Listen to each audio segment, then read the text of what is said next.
இன்னல் ஹம்துலில்லாஹி நஹ்மதுஹு வ நஸ்தஈனுஹு வ நஸ்தக்ஃபிருஹு வ நஊது பில்லாஹி மின் ஷுரூரி அன்ஃபுஸினா வ மின் ஸய்யிஆத்தி அமாலினா மை யஹ்திஹில்லாஹு ஃபலா முதில்ல லஹு வ மை யுத்லில்ஹு ஃபலா ஹாதிய லஹு வ அஷ்ஹது அல்லா இலாஹ இல்லல்லாஹு வஹ்தஹு லா ஷரீக லஹு வ அஷ்ஹது அன்ன முஹம்மதன் அப்துஹு வ ரசூலுஹு அம்மா பஅத்.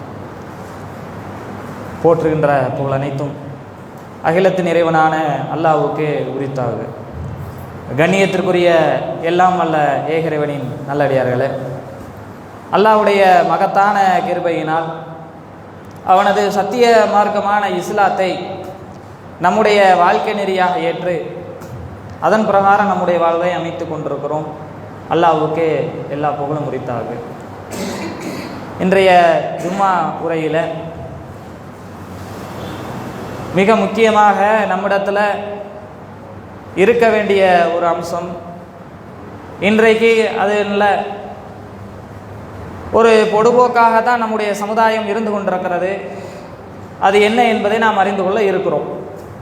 அதற்கு முன்பாக ஒரு 2 வரலாற்று நிகழ்வுகளை நாம் முதலில் அறிந்து கொள்ள வேண்டும். இது நாம் எடுத்திருக்கக்கூடிய தலைப்பிற்கு மிக முக்கியமான வலு சேர்க்கக்கூடிய ஒன்றாக இருக்கும் என்பதை நினைவில் நிறுத்தி அதற்கு பிறகு நாம் தலைப்புக்குள் செல்லலாம். முதலாவதாக 2 வரலாற்று நிகழ்வுகள். அதில் ஒன்று, இன்றைக்கு நாம் வாழ்ந்து கொண்டிருக்கக்கூடிய இந்த இந்திய திருநாட்டில் ஆங்கிலேயருடைய ஆதிக்கத்தில் ஒரு காலகட்டம் இருந்தது. அந்த நேரத்தில் இந்த இந்தியாவை ஆங்கிலேயருடைய அடிமைத்தனத்திலிருந்து விடுதலை இந்தியாவாக ஆக்க வேண்டும் என்பதில் எல்லா மதத்தை சார்ந்தவர்களும் எல்லா இனத்தை சார்ந்தவர்களும் அதிகமான அளவுக்கு போராட்டங்களில் இறங்கினாங்க. இந்த போராட்டத்துடைய விளைவாக ஆங்கிலேயர்கள் இந்த இந்தியாவிற்கு விடுதலை கொடுத்தார்கள். இந்த போராட்டத்தை முன்னெடுப்பதில் முஸ்லிம்களுடைய பங்கு அதிகமாக இருந்தது. தலைமை ஏற்று கூட அவருடைய தலைமையில் தான் முழு இந்தியாவும் செயல்பட்டது என்று சொல்லும் அளவிற்கு பல இடங்களில் தங்களுடைய விகிதாச்சாரத்திற்கு மேலே உடலாலும் பொருளாதாரத்தாலும் உழைப்பாலும் இந்திய விடுதலைக்கு பாடுபட்டார்கள். அது இன்றைய வரலாறு நமக்கு பாதுகாக்கப்பட்டு நம்மிடத்தில் இருக்கிறது. இந்த காலகட்டத்தில் ஆங்கிலேயர்களுக்கு எதிராக இந்தியா விடுதலை பெற வேண்டும் என்று போராடி கொண்டிருக்கக்கூடிய காலகட்டத்தில் 1924களில் ஒரு சிறு கூட்டம், ஒரு குழு ஒரு சில சதி திட்டங்களை தீட்டுகிறது. அந்த சதி திட்டத்தை நடைமுறைப்படுத்துவதற்கு 1925களில் ஒரு அமைப்பை, ஒரு இயக்கத்தை ஆரம்பிக்கிறார்கள். அந்த இயக்கம் தான் RSS என்று சொல்லக்கூடிய இயக்கம். இன்றைக்கு இந்த இந்தியாவை தன்னுடைய கட்டுப்பாட்டில் வைத்திருக்கக்கூடிய இயக்கம் 1925களில் ஆரம்பிக்கப்படுகிறது. ஆரம்பிக்கப்படும் பொழுது ஒரு செயல் திட்டத்தை கொண்டு வர்றாங்க. அந்த செயல் திட்டத்திற்கு ஒரு 100 ஆண்டு கால அவகாசத்தை வைக்கிறாங்க. இந்த செயல் திட்டத்தை 100 ஆண்டு காலத்திற்குள் நாம் நிறைவு செய்ய வேண்டும். அதில் மிக முக்கியமாக சொல்ல வேண்டுமென்றால் இந்து ராஷ்டிரியம், இந்து தேசியம் என்கின்ற ஒரு சிந்தனையை கொண்டு வர்றாங்க. இதையெல்லாம் கொண்டு வரக்கூடிய காலகட்டம் எப்படிப்பட்டது?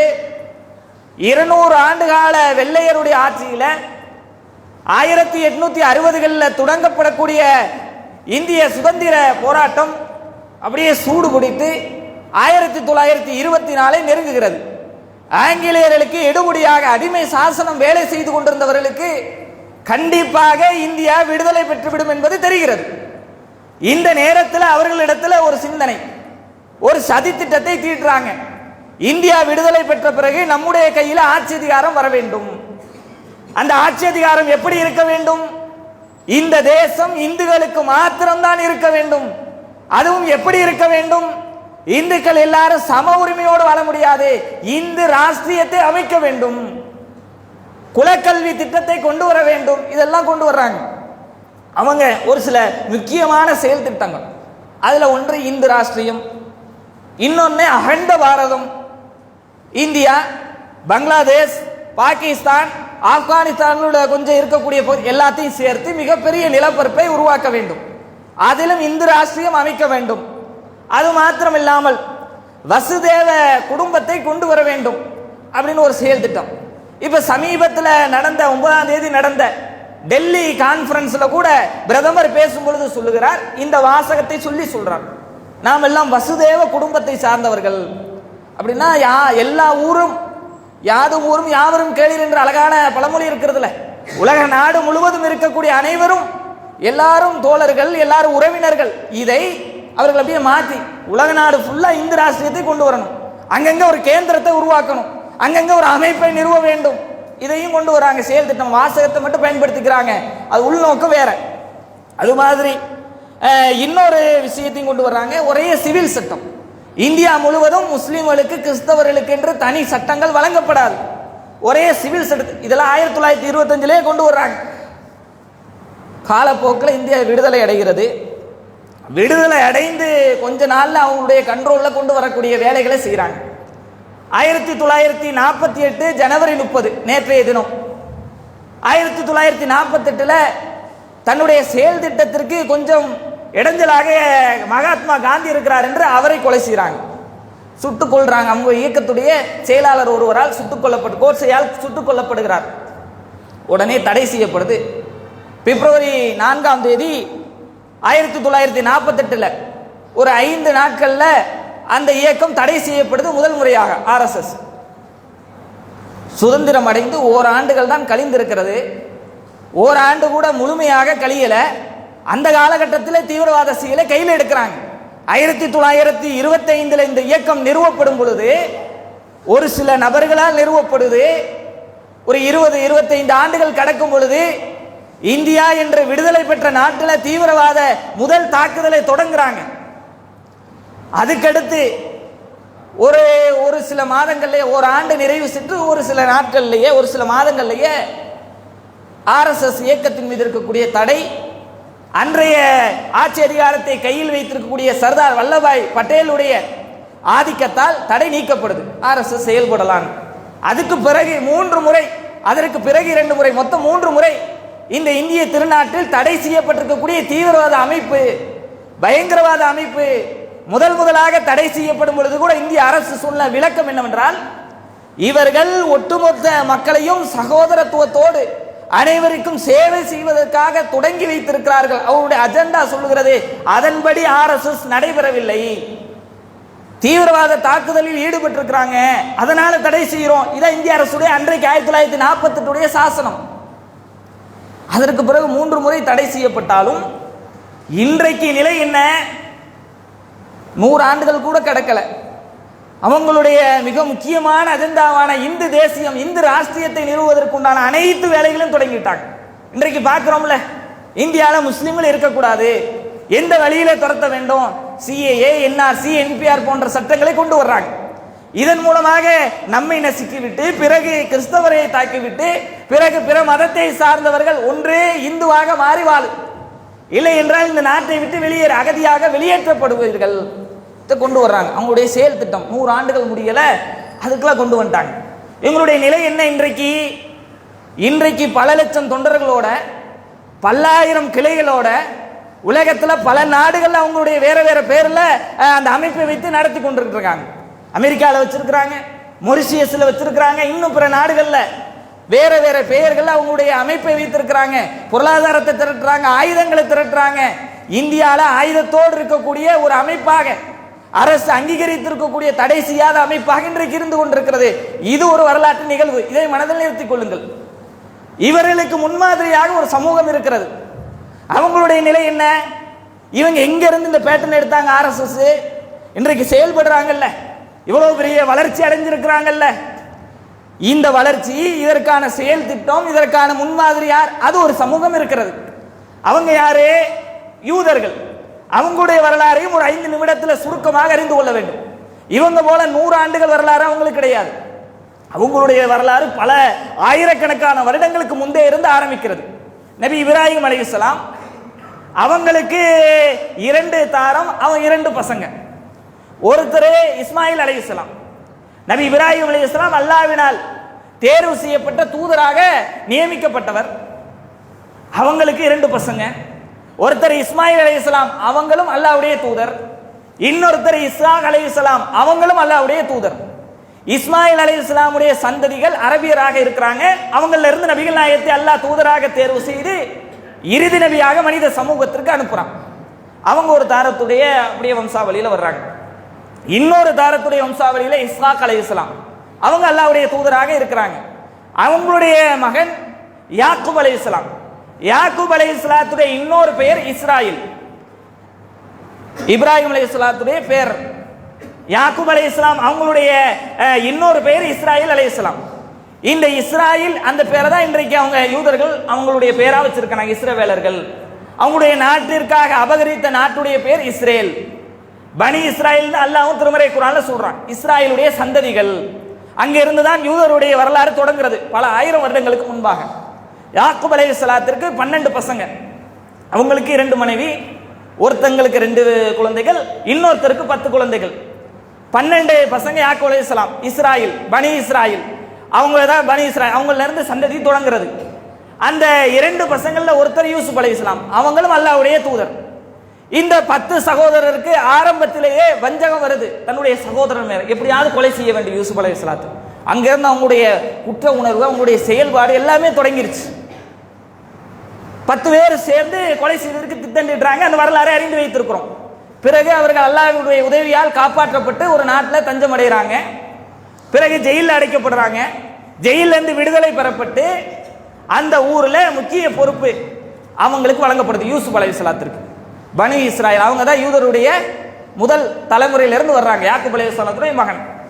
வந்த பிறகு எல்லாம் சமாதானமாகி தன்னுடைய சகோதரர் ஒருத்தரையும் இன்னும் 10 சகோதரர்கள் எல்லாத்தையும் அந்த ஊருக்கு அழைக்கிறாங்க. அந்த ஊர்ல குடியமர்த்துறாங்க.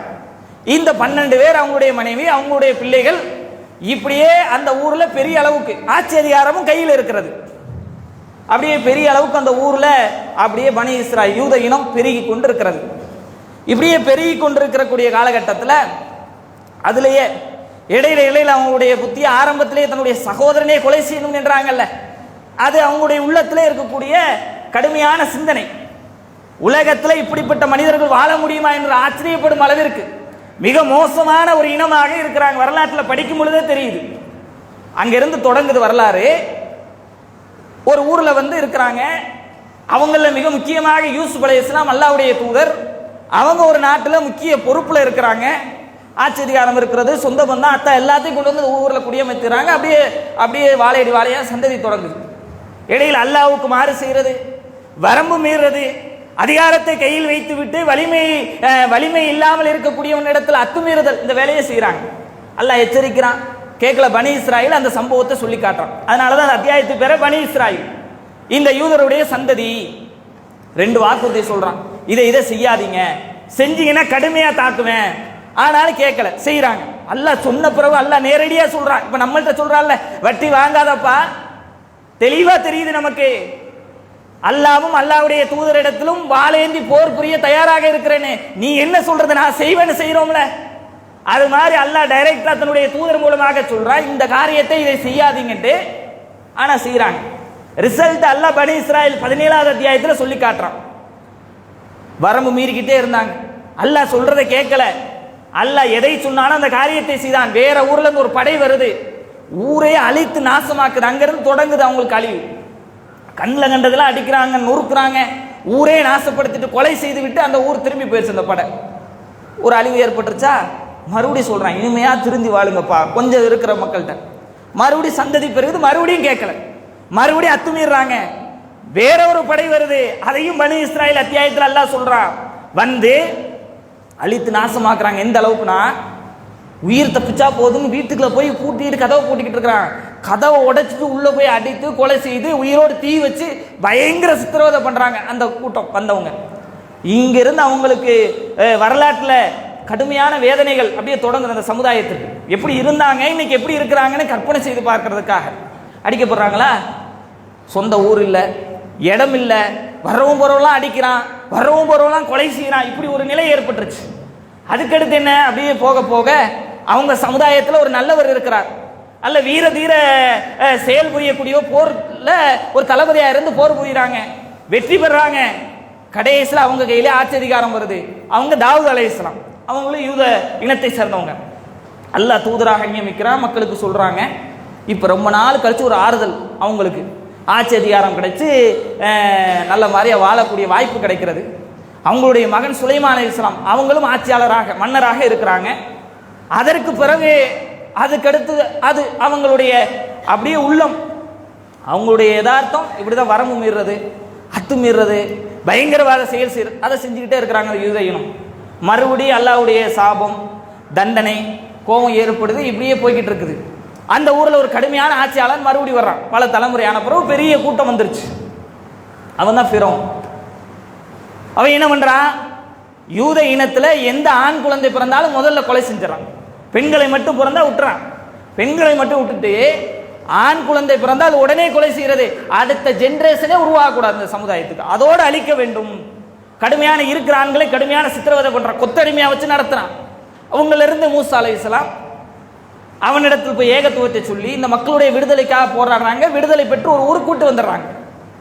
அல்லாஹ்வுடைய அத்தாட்சியெல்லாம் கடல் பிளந்து காப்பாற்றப்பட்டதை கண்ணு கூட பார்க்குறாங்க. இந்த பக்கம் வந்த பிறகு மறுபடியும் மாறு செய்கிறான். மறுபடியும் அந்த கூட்டம் மாறு செய்யும் பொழுது மறுபடியும் தண்டனை கிடைக்கிறது. ஈசா அலைஹிஸ்ஸலாம் வர வரைக்கும் மறுபடியும் ஊர் ஊரா அலைகிறாங்க, சித்திரவதை கிடைக்குது, அங்கே அடிக்கப்படுறாங்க, இங்கே அடிக்கப்படுறாங்க. கடைசியில் ஈசா அலைஹிஸ்ஸலாம் வர்றாங்க. ஈசா அலைஹிஸ்ஸலாம் அந்த மக்களுக்கு மறுபடியும் மார்க்கத்தை சொல்றாங்க. தலைமையெல்லாம் கிடைக்கல. ஈசா அலைஹிஸ்ஸலாம் மரணத்திற்கு பிறகு ஏறத்தாழ 1800 வருடங்கள் அவங்களுடைய நிலை எப்படி இருந்துச்சுன்னா, இருக்கிறதுக்குன்னு ஒரு இடமே கிடையாது. எந்த ஊருக்கு போனாலும் அங்கே அடிப்பாங்க. பாபிலோனியா படையெடுப்பு ஒரு புறத்தில், முஸ்லிம் மன்னர்களுடைய படையெடுப்பு, ஏன்னா இவங்க அவ்வளவு பெரிய கொடூரமான சிந்தனையுடைய மக்களாக இருக்கிறாங்க. போற ஊர்ல எல்லாம் கொஞ்சம் வாய்ப்பு கிடைச்சிட்டா உடனே வரம்பு மீறது, உடனே அந்த ஊர்க்காரங்க அடிக்கிறது, சாவடிக்க, இதே வேலையா இருக்குது. ஊர் ஊரா போறாங்க. இப்படியே போய்கிட்டு இருக்கும் பொழுது 1940களில் 20க்கு பிறகு ஹிட்லர் அவங்க இனத்திலிருந்து ஒருத்தர், அவங்க கையில் ஆட்சி அதிகாரம் கிடைச்சு தன்னுடைய சமூக மக்களை பாதுகாப்பானா அவன் என்ன பண்றான்? இருக்கிற எல்லாத்தையும் கொலை செய்யறான். வரலாறுகளை பார்க்கும் பொழுது ஒரு சிலர் 6 மில்லியன் யூதர்களை ஹிட்லர் கொலை செய்திருக்கிறான்னு பதிவு செய்து வைத்திருக்கிறாங்க. 1 மில்லியன் என்பது 10 லட்சம், 6 மில்லியன் 60 லட்சம். இது ஆதாரபூர்வமான தகவலாக இல்லை. அதே நேரத்தில் ஆதாரபூர்வமாக 2 மில்லியன் பேரை ஹிட்லர் கொலை செய்திருக்கிறான்னு பதிவு செய்யப்பட்டிருக்கிறது. 20 லட்சம் யூதர்களை யூத இனத்தை சேர்ந்த ஹிட்லர் கொலை செய்திருக்க. எந்த அளவுக்கு விதவிதமா கருவியை கண்டுபிடிக்கிறான் அவனை கொலை செய்வதற்காக.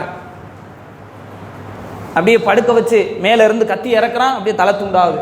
எத்தனையோ பண்ணி பார்க்கறான், அவ்வளவு வேற கொலை செய்ய முடியல. லட்சக்கணக்கானவர்களை ஒரு ரூமுக்குள்ள அடைக்கிறான். மிகப்பெரிய ஒரு கூடம் கட்டப்படுது, சுத்தி மறைக்கப்பட்டுருச்சு, காத்து கூட உள்ள வராத அளவுக்கு மறைக்கப்பட்டு லட்சக்கணக்கான பேரை உள்ளே கொண்டு போய் போட்டு ஒரு சின்ன ஒரு ஓட்டை வச்சு விஷ வாயுவை உள்ள அனுப்புறான். உள்ள வந்த உடனே மூச்சு விடுறதுக்கு வழியில் விஷவாயு உள்ள வந்து அப்படியே கொத்து கொத்தா இப்படியெல்லாம் சாவடிக்கிறான்னு பார்க்குறோம். இவ்வளோ கொடூரமெல்லாம் செஞ்சுக்கிட்டு இருக்கிறான். இந்த காலகட்டத்தில் உலகத்தில் எங்கேயும் அவங்களுக்கு பாதுகாப்பு இல்லை, எங்கேயும் நிம்மதி இல்லை, வாழ முடியல. ஒரு புறத்தில் தன் இனத்தை சார்ந்த சர்வாதிகாரி ஹிட்லருடைய கையில் சாகடிக்கப்பட்டு கொண்டிருக்கிறாங்க. இந்த நேரத்தில் 1897 ஒரு சின்ன ஒரு குழு கூடுறாங்க. இப்படியே போனால் நம்முடைய நிலை என்ன ஆகிறது? எப்படியாவது ஒரு தன்னிறைவு அடையணும், எப்படியாவது நல்ல வாழ்க்கைக்கு நம்ம மாறணும், நம்ம கையில் ஆட்சி அதிகாரம் வர வேண்டும், என்ன செய்யலாம் அப்படின்னு சொல்லி ஒரு சின்ன ஒரு மாநாடு கூட்டுறாங்க. மாநாடுன்னா நம்ம பிரம்மாண்டமாக நடத்துவோம்ல, அப்படி இல்லை. முதல் மாநாடு, அவங்களுடைய மாநாடு ஒரு விபச்சார விடுதியில் நடக்குது. யாருக்கு வெளியே தெரிஞ்சிடக்கூடாது. ஒரு சின்ன ஒரு ரூமில் உட்காந்து 4-5 பேர் பேசுகிறாங்க. தியோடர் ஹெஸ்லி என்று சொல்லக்கூடியவருடைய தலைமை இருக்கிறது. கொஞ்ச நாள் அவர் இறக்குறாரு, வேற வேற ஆளுக்கு தலைமை ஏற்றுக்கிறாங்க. ஒரு 5 வருடத்தில் 902 வரைக்கும் 5 வருடத்தில் 6 முறை கூடுறாங்க. கூறி பேசுகிறாங்க, நமக்குன்னு ஒரு நாடு வேணும், நமக்குன்னு ஆட்சி அதிகாரம் வேணும், நம்ம மக்கள் இது மாதிரி இனி சிரமப்படக்கூடாது, அதுக்கு என்ன செய்ய வேண்டும் என்று பல செயல் திட்டங்களை தொடக்குறாங்க. அவங்களும் 100 ஆண்டு கால செயல் திட்டத்தை வகுக்கிறாங்க. 100 வருஷத்துக்குள்ள நம்முடைய சந்ததி அப்படியே மாறிடும். இப்படி பஞ்ச பிராரிகளை சுத்தவே கூடாது, கண்டவன் கிண்டவன்ட்டெல்லாம் அடி வாங்கக்கூடாது, நம்முடைய நிலை மாற வேண்டும். அதுக்கு 100 வருஷம் எடுத்துக்கலாம். பொருளாதாரத்தை வாரி வளைக்கிறாங்க, நிறைய பேர் உடல் உழைப்புகளை செய்கிறாங்க. கடைசியில் என்ன நிலைமை? முஸ்லீமுடைய பிரதேசமான பாலஸ்தீனத்தில் அத்துமீறி உள்ள நுழைந்து அந்த நாட்டையே கையகப்படுத்துகிறாங்க. எப்போ? 1948 மே மாதம் 14ஆம் தேதி புதிய தேசம் உருவாயிருச்சு, இஸ்ரேல் உருவாயிருச்சுன்னு அறிவிக்கிறாங்க. கடுமையான எதிர்ப்பு, முஸ்லீம் படைகள் சுற்றி நிற்கிறது. இருந்தாலும் இது எங்களுடைய பகுதி, எங்களுடைய தேசம் என்று அத்துமீறி முஸ்லீம்களை வலுக்கட்டாயம் அவங்கள்ட்ட நிலப்பரப்புகளை பிடுங்கி ஒரு நாடை அறிவிக்கிறாங்க. எத்தனை வருடத்தில்? 897 தொடங்கப்படுது. 48 தங்களுக்குன்னு ஒரு நாடு, இராணுவ பலம், போலீஸ், ஆட்சி அதிகாரம், பிரதமர் எல்லாத்தையும் உருவாக்கிறாங்க. சுமார் 51 வருடத்தில் 100 வருஷம் செயல் திட்டம் வச்சிருக்கிறாங்க. ஆனால் 51 வருஷத்துல ஒரு நாட்டை அறிவிச்சுட்டாங்க. இன்றைக்கு அவங்களுடைய நிலை என்ன? உலகத்துடைய ராஜ்யத்தை கையில் வைத்திருக்கிறாங்க. அவன் சொல்றதான் தீர்வு. இன்றைக்கு இருக்கக்கூடிய மிக முக்கியமான மருந்துகள் எல்லாமே அவனுடைய கையில் தான் இருக்கிறது. கண்டுபிடிச்சவன் யாருன்னு பார்த்தா கேன்சர் ஆகட்டும், சுகர் ஆகட்டும், இன்னைக்கு பீடி சிகரெட் குடிக்கிறாங்கல்ல, அதை கண்டுபிடித்து அதனுடைய ராயல்ட்டி அவங்க கையில் வச்சிருக்கான். நோயை கண்டுபிடிப்பதும் அவனாக இருக்கிறான், மருந்தை கண்டுபிடிப்பதும் அவனாக இருக்கிறான். எல்லா நவீன கண்டுபிடிப்புடைய மூலதனமும் அவனாகத்தான் இருக்கிறான். எல்லாத்துல இருந்து வருமானம், உலகத்திற்கு ஆயுதத்தை சப்ளை பண்ணக்கூடிய ஒரு மிகப்பெரிய ஒரு ஆட்சியாளனாக எல்லா நாடுகளையும் கண்ட்ரோல் பண்ணக்கூடிய அதிகாரத்தோடு இன்றைக்கு இருக்கிறான். இன்றைக்கு 100 வருடங்கள் கடந்து கூட இல்லை. 1897 ஆரம்பிக்கிறான். ஒரு 120 வருஷத்துல இன்னைக்கு அவங்களுடைய நிலை அப்படியே மாறிடுச்சு. இது ஒரு வரலாறு. இந்த 100 ஆண்டு கால செயல் திட்டத்தை வைத்து ஒன்னுத்துக்கும் வழி இல்லாத ஒரு சமுதாயம் அப்படியே மாறி தங்களுடைய கையில் அதிகாரத்தை வைக்கிற அளவுக்கு மாறி இருக்கிறாங்க. இதை மனதில் நிறுத்திக்கிறங்க. 2 சமூகம் சாட்டா சொல்லியிருக்கு வரலாறு. ஒரு RSS, அவங்களும் அது மாதிரி தான் கைபர் கணவாய் வழியா இந்தியாவுக்குள்ள வர்றாங்க வந்தேரிகளாக. அவங்களுக்கு நாடு கிடையாது. இன்றைக்கு தன்னுடைய அதிகாரத்தை கையில் வைத்து இந்தியா எங்களுதுன்னு இருக்கிறாங்க. இவன் அது மாதிரி நாடு இல்லாம உலகம் எல்லாம் சுத்திட்டு முஸ்லீம்களை அடித்து ஒழித்து ஒரு நாட்டை கையகப்படுத்தி என்னுடைய நாடு என்று அறிவித்து இன்றைக்கு உலகமே கைகட்டி நிற்கிற அளவிற்கு வளர்ந்து நிற்கிறான். இந்த 2 வரலாறு ஒரு புறத்தில் இருக்கட்டும். இன்றைக்கு தலைப்புக்குள்ள நம்ம வந்துடலாம். நபிகள் நாயகத்தை அல்லாஹ் தூதராக தேர்வு செய்கிறான். தேர்வு செய்து முதலாக வகை செய்தியை கொடுக்குறான். அவங்க குகையில் இருக்கும் பொழுது தன்னுடைய தூதர் ஜிப்ரீல் அலைஹிஸ்ஸலாம் மூலமாக முதல் வகை செய்தியை அல்லாஹ் அனுப்புகிறான். தூதராக நியமித்து விட்டு எக்ர, படிப்பீராக, ஓதுவீராக. இதான் முதல் அல்லாஹ்வுடைய மார்க்கமான இஸ்லாத்துடைய முதல் வகை செய்தி, அல்லாஹ்வுடைய தூது செய்தி. பிஸ்மி ரப்பிக்கல்லதி ஹலக், ஹலக் படைத்த உமது இறைவன் பெயரால ஓதுவீராக, படிப்பீராக. அவன்தான் மனிதனை அலக் என்ற நிலையிலிருந்து படைத்தான். அந்த அல்லாஹ் இருக்கிறான்ல, அவன்தான் மனிதனை இரத்த கட்டியான ஒரு நிலையிலிருந்து படைத்தான். அவனுடைய பெயரை கொண்டு நீங்கள் படிப்பீராக, ஓதுவீராக. இப்படித்தான் அல்லாஹ் ஆரம்பிக்கிறான். முதல் வசனம் எப்படி ஆரம்பிக்குது? எந்த சமூகத்திலிருந்து நபிகள் நாயகம் தேர்வு செய்யப்பட்டிருக்கிறாங்க?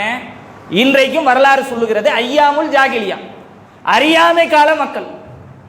இன்றைக்கு நம்ம படிச்சோமா வரலாறு? இப்படியெல்லாம் ஒரு சமூகம் வாழ்ந்திருப்பாங்களா? இவ்வளவு கேடுகட்டவாறு வாழ்ந்திருப்பாங்களா?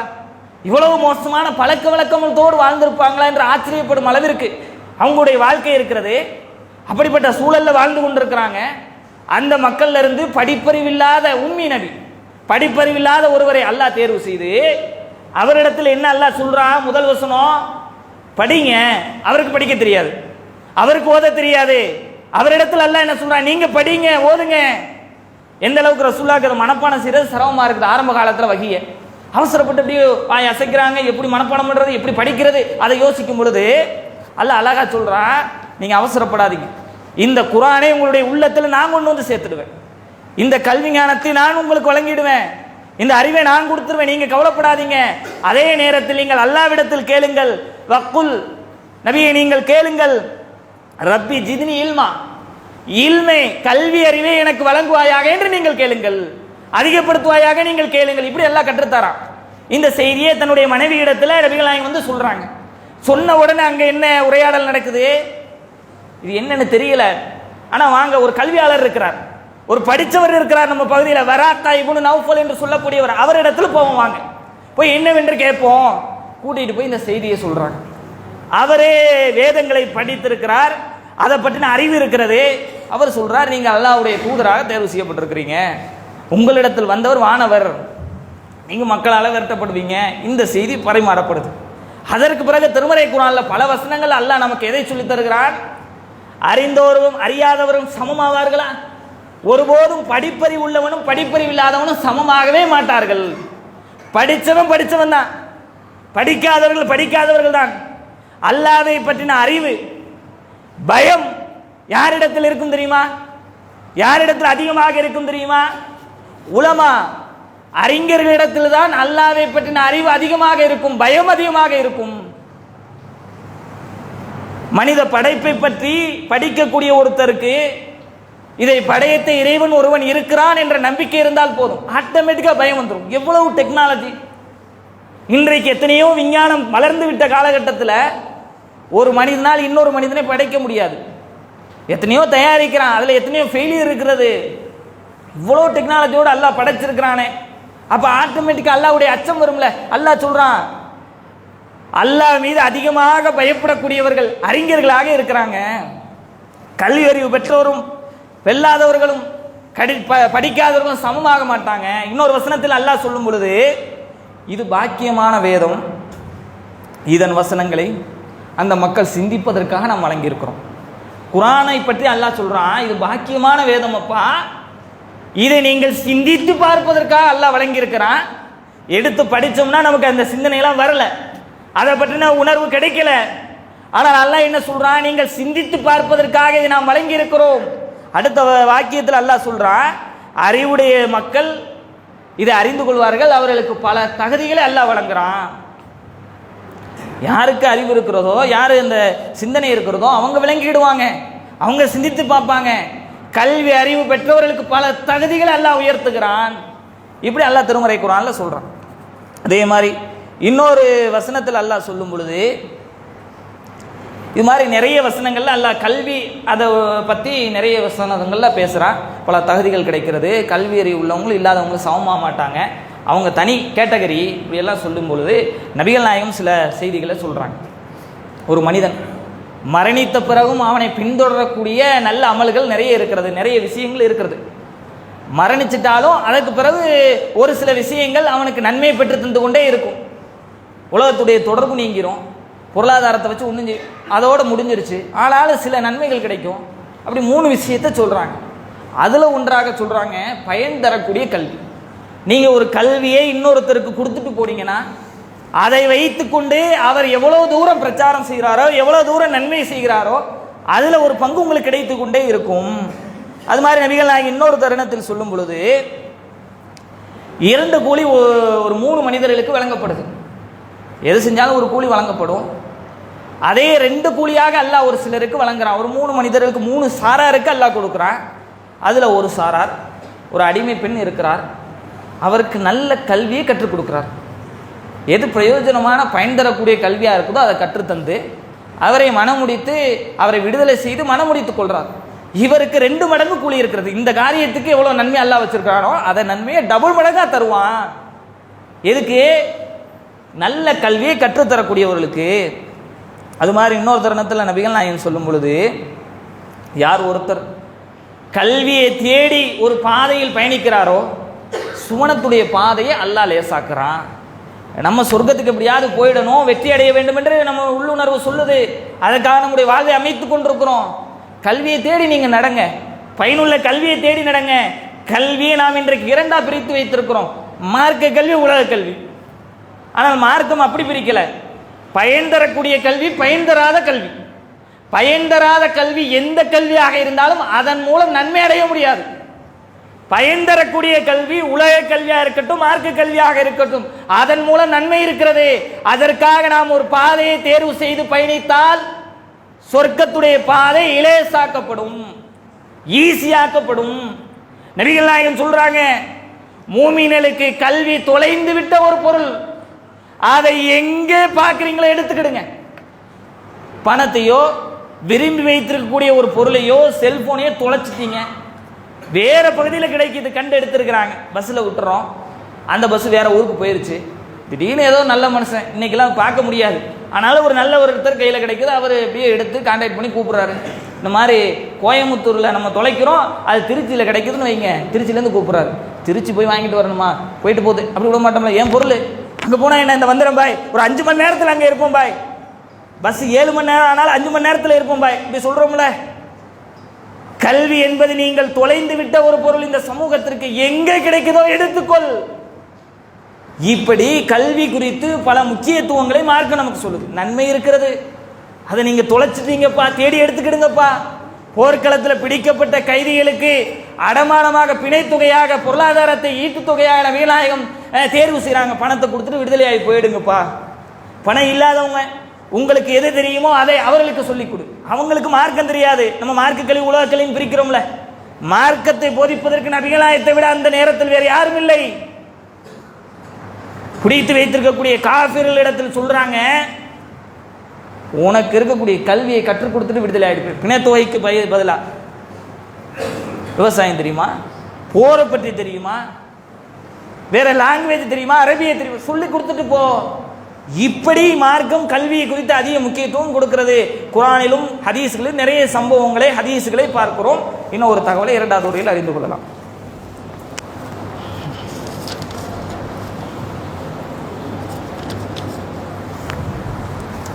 அன்பிற்கினிய சகோதரர்களே, அல்லாஹ்வுடைய மகத்தான கிருபையினால் அவனது சத்திய மார்க்கத்தை ஏற்றிருக்கிறோம். இந்த மார்க்கம் நமக்கு கல்வியை குறித்து பல விஷயங்களே சொல்லுது. ஒரு மூமின் சிந்திக்கக்கூடியவனாக இருப்பான். திருமறை குர்ஆனில் பல வசனங்களில் திரும்ப திரும்ப அல்லாஹ் சொல்கிறான், சிந்திங்க, சிந்தித்து பாருங்கள், அதை பற்றி பாருங்கள், இதை பற்றி பாருங்கள், அதை சிந்திங்க, அல்லாஹ்வுடைய படைப்பை பற்றி பாருங்கள், இப்படி நிறைய விஷயத்தை சொல்கிறான். கல்வியை குறித்து அதிகமான முக்கியத்துவத்தை மார்க்கம் சொல்லுது. ஆனால் இன்றைக்கு நம்முடைய நிலை என்ன? கல்வியில் நம்முடைய விகிதாச்சாரம் என்ன? அதுக்கு முக்கியத்துவம் என்ன? நாம் படிக்கவில்லை, நம்முடைய முன்னோர்கள் படிக்கலை, நம்முடைய குழந்தைகளுக்கு ஆட்டோமேட்டிக்காக படிப்பு வராது. அது மரபணு கடத்தல், நம்முடைய நிலை, நம்முடைய சூழல். அவங்க படிக்க மாட்டாங்க. என்ன பண்ணுவோம்? படிப்பு பேரில் பரவாயில்ல, வேலைக்கு போ, அதை செய், இதை செய். அல்லது படிப்பு எப்படி இருக்கிறது? பொருளாதாரத்தை திரட்டணும், இன்ஜினியர் படி, அல்லது பிஏ படி, பிஎஸ்சி, இப்படி தானே இருக்குது.